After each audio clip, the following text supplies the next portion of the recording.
You guys, welcome back to the channel. You already know what to do. Please like, comment, subscribe, and hit the notification bell so then you can get some current events in my own opinion. This is about the infamous Louvre Museum in Paris. There was a jewelry heist there. The thieves got up on the roofs and inside the building. And as we all know, you had to have some information on these large structured buildings before even attempting something like this. But let's go ahead and roll the clip and see what's going on here. This morning, the Louvre jewel thieves still one step ahead of French investigators, even as a nationwide manhunt intensifies. It's now been nearly a week since the gang smashed into the Apollo Gallery, snatching crown jewels worth $102 million, before climbing back down onto one of Paris's busiest streets in broad daylight and disappearing on motorbikes. That's how you know it's an inside job. It was done right in broad daylight on a busy street. Paris has a lot of busy streets. So pretty much when you do an inside job like this, it's either it's between an amateur job and an inside job. Because out of all times, why do you do it right in the middle of the day? That doesn't make sense, right? So it's like also part two of it. Anytime a heist or an inside job is planned, it's going to have to involve some people that know how to hack and do IT work. The criminal can't do everything on its own and just play it by luck. Like this was basically a Grand Theft Auto mission. There was a similar mission to this in the game too as well. For those of you that remember, if you know, you know. If you're a big fan of the franchise, you should remember this mission on GTA 5. It was very planned mission. With every passing day, questions mounting about the security lapses, including why the only camera in the area was facing the opposite direction.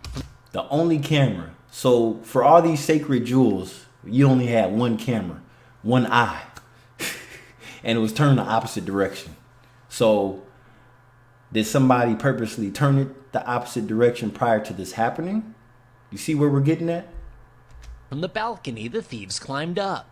We headed to the French National Assembly to meet Alexandre Portier, the lawmaker leading a parliamentary investigation into the heist. He says there was too little investment in security cameras and police contingency plans. So check this out. Check this out. You have to understand, like, law enforcement in these European countries, they're not packing as heavy as American law enforcement is. You have to remember that. So also there's more of a respect and common sense vibe in these European nations. Not saying that there's no idiots at all, but it's like for such a large city and just in that area of the world, there tends to be more respect and less, crimes on the street. But national monuments needs a lot of security. Do you have confidence that French law enforcement will be able to find the thieves, find the jewels? J'ai une confiance totale dans nos services. I have absolute trust the police will do everything possible to find them, he says. However, there's a risk, I fear, that these jewels have already been cut into pieces.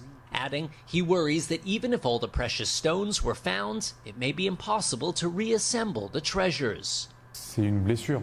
These may be lost for all humanity. The Louvre isn't just a French museum, it's the leading museum of the world, he says. The brazen heist has captured the global public imagination, with online sleuths offering their own theories. That this group does very well organized robberies. Some comparing it to the Netflix show Lupin, about the theft of a priceless necklace from the Louvre.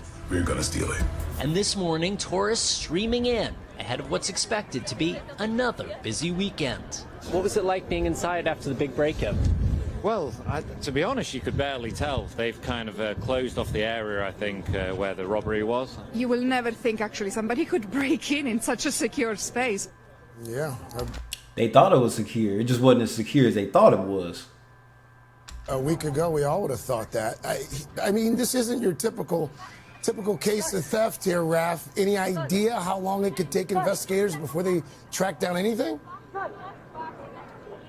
Yeah, Craig, I mean, stealing the jewels may actually be the simple part compared to selling the jewels, right? The whole world is looking for these treasures, and experts say it's very possible that this gang is prepared to sit on those stones potentially for years until the heat dies down. They also say it's likely the gang went into this heist with a plan to sell the diamonds, the jewels, eventually onwards. And so this is likely a pretty sophisticated operation, and they're prepared to play the long game. Craig. All right. And for somebody that's really into jewelry and likes to buy ancient jewelry, they're going to know not to buy that. So it's going to be hard to sell it, even though it is worth some money. They know it's stolen. So the best way to sell it is to break it up in pieces.